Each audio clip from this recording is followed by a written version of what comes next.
It's time for the movie rating. Tonight's victim is director Jeremy Brown, that is known for Friday 13th Vengeance, aka Vengeance 2.0 on YouTube right now. Hello. Hey, how you doing, buddy? Tell us what other projects you got going on right now. I knew you had involved with 48-hour film as well as a new Freddy Krueger, a Nightmare on Elm Street type of film. Getting ready to shoot a film called Up All Night. It's a Nightmare on Elm Street fan film. It's going to be a short. You're looking about 10, 11 minutes. It's got a really fantastic story, and we'll definitely get you pumped up with Nightmare on Elm Street. We thought that'd be really cool. Yeah, we're really excited to be doing it. Working with Matt Shaw, this amazing horror writer out of the UK. He came up with a really great story for this, and so that's our next project right now. With this film that you currently are in the works with, who's actually playing Freddy Krueger in this, or is this still up in the air and stuff? Or are you still just getting this up? I mean, is this going to be up maybe next year sometime as well? The person playing our Freddy Krueger actually is somebody you might recognize from Vengeance. Actually, you wouldn't recognize him because he was behind the camera. Our very own Dustin Montiers is stepping into the makeup. Our chief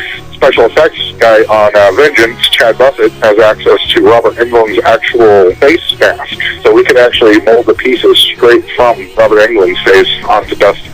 We're looking to have it out probably a little bit after March. We're going to be shooting in February, hopefully March. April, I don't want to promise a date because I know how that is.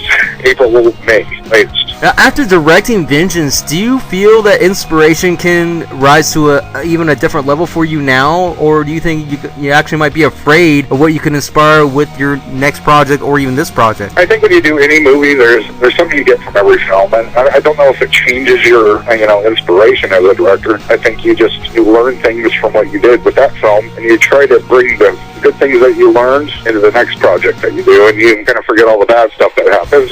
There's no perfect film, and if anybody says there is a perfect film, they're full of it.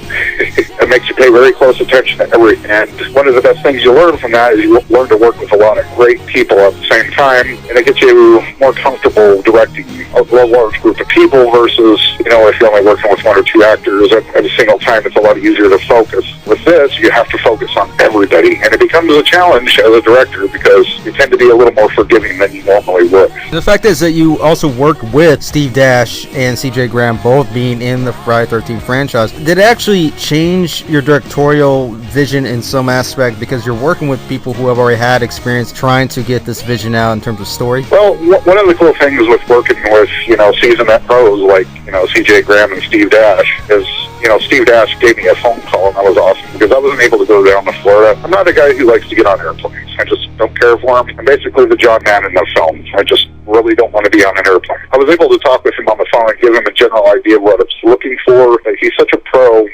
He doesn't require a lot of direction, just like CJ. CJ was able to take the very idea. I would give him a kind of an idea where we're going with the story, and he was able just to run with it. So it wasn't like I was constantly giving him notes, either one of these guys. And Dustin actually stepped up and was directing in Florida with Steve. And one of the cool things was just Dustin's like, I don't even have to direct this man. He knows what he's doing. One of the cool things was Steve, with his experience, was able to kind of make really great suggestions to us. It wasn't like he was trying to boss us around because he was the expert. He was actually just really into the story, but he had ideas that could help. And he brought those up off camera and stuff like that and gave us time to actually work around the ideas. He didn't do it while we were shooting, so that was really awesome. A lot of his ideas made it into the film. And CJ, he was great from day one. He was really attentive to me as a director. He respected the fact that I was director. He kept calling me boss.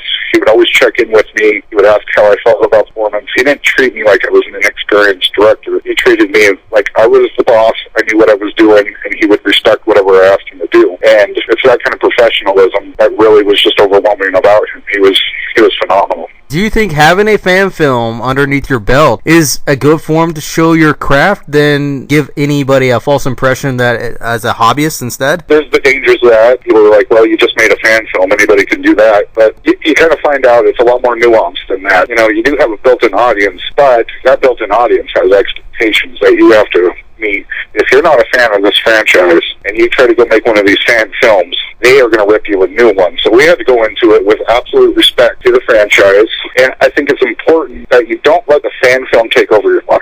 When we finished Vengeance, I think ultimately I was just proud of what we had done. A lot of the fans were really receptive to what we were trying to do. But I see it as an achievement in my personal life, but also an achievement for the fans.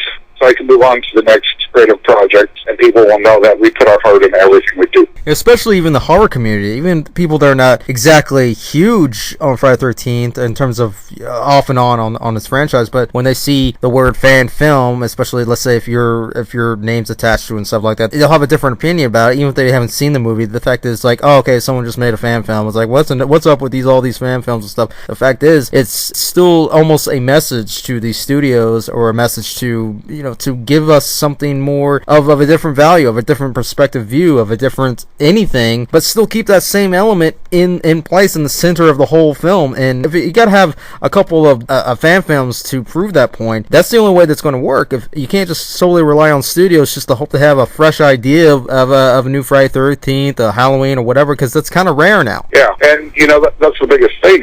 It's one thing to do a fan film because you're going to be judged harshly on it. People are going to know the franchise probably as well, if not better, than you do. But if you do your own work, people can't criticize because they have nothing to compare it to. So I honestly feel doing a fan film is a lot more challenging than doing your own creative project, because you have that audience that is going to judge every little thing that you do. Not that they're wrong. I mean, of course, we've all been watching this franchise for 40 plus years, and it's just, it's one of those things where you have to be 100% on what you want to do with a fan film, whereas with a creative project, you have a lot more freedom. You actually have to prove yourself as to how can you make something that's already a built-in vehicle that already exists, and how not just having to get the audience on your side, but having to make sure you have an even flow of the story, have an even flow of the characterization, how of anything is going to work out without making it look silly, without making it look too over, gore porn. It could be a whole mess within like even the first week of shooting. Yeah, you're absolutely right. I mean, there's a lot of factors that we looked at before we even started making the film. What the fans wanted. The fans wanted kills. They wanted a lot of kills. And I was surprised by some of the reactions that we got, that people said there were too many kills. And people thought the story suffered for that. So the fans have all sorts of different opinions, and you got to respect them all. May not agree with them, but why else did you make a fan film if you didn't want to listen to your fans? And I think that's ultimately what we tried to do to our best ability. How do you feel when it comes to being a director, after these current projects are done with, where do you think that your recognition is going to take place after these films are done in terms of getting other additional work in your future career? I think as a director, people will know that we have the ability to take initiative and work off of a small budget. You gotta understand, the movie industry is a business after all, and if they can see that we put this kind of work out, whether you like the film or not, it's still a very well done film visually and sound-wise and all that, and people will see, investors will ask, well, how much money did it cost you to make it? And then we'll give them a number that will blow their mind. Because you got to understand, most of these Hollywood films, a low-budget film is considered about $1 million. We made this film for $50,000. So, there's achievements by some of these small fan filmmakers, like, Vincent DeSante made Never Hike Alone on it. I think it was $17,000. We made ours off $50,000. Actually, it was way less than $50,000. But it's just those little things that get people interested, like, holy crap, because we're able to make a film like that off that small of a budget. And I think that helps us in the future. It's not so much the fact that it's a fan film, it's just the quality that it is and the budget that we have to work with. And it's also, as far as visual presentation to other companies that might actually be looking for additional projects to add on to, or additional talent to put on their projects as well. Because here's what you have accomplished with this project in terms of the effects, in terms of even directorial presence as well. And in some places, it can be profit over passion, unfortunately. It is a business, but at the same time, as long as you as the artist has that passion and still continue to show what you can show in terms of getting this project out there, you can still gain even much bigger opportunity, because opportunity is always there everywhere you go. You just have to figure where can you get that opportunity, and it's about how is it going to work for you. Exactly. And you create opportunities for yourself by putting hard work. Vengeance was hard. It was a lot of hard work. We spent a year straight, and I tell you, every day, 10 to 12 hours a day working on this thing, whether it's pre-production or whatnot. Yeah, we put a lot of man hours into doing this, but the reward, more than anything, is that we made a film. And I think that's where a lot of people forget. Anybody out there making film deserves a little recognition, a little bit of applause, because it is not an easy thing to do. How do you balance between focus and the control of the story in a project without having any interference from outside sources? I think the biggest thing that you need to focus on when you start doing a film is you stick to your script. I think if you start taking a lot of outside influence, it gets convoluted really fast. And with as many elements as we had, obviously when you make a fan film, your fans are involved. There's different things that suddenly change with scripts. So now you have fans involved in the project who have to write them in the script. Therefore, it creates a lot more different character arcs. And it makes it a little more challenging to kind of keep that story going straight forward, introducing all these elements. So once you have all that stuff figured out, if you stray from that, you're going to be all over the place. So just make sure you do all of that in pre-production. You'll be good to go. I promise you. Now, do you think that it's best to actually use the audience as your influence, or do you think it can be a little bit of a dangerous combination just to use that as your motivation to get these projects out, whether if it's fan or non-fan? When you make a fan film, it's clearly for the audience, but you also got to balance that with making sure that you as a filmmaker keep the passion that you have for making films there too. So like you said, it's got to be a combination. You can't just do it for one or the other. You have to do it for a combination of the both. You have to both love the franchise and also love making films and also love your fans. If you don't have that, what's the point? We've been very lucky that we've had a lot of people saying they'd love to see a sequel, and that always means a lot. That means they're really interested in the story that you've told. And I know a lot of people definitely want to see it on the Blu-ray and all that stuff. I think the exciting thing about the Blu-ray, if we do end up getting that campaign up soon, pretty much everything that we get money-wise for that Blu-ray, we can put right back into the Shriners Children's Hospital, which, we've already raised over $25,000 for. So if the Blu-ray runs well, we're going to help a lot of kids.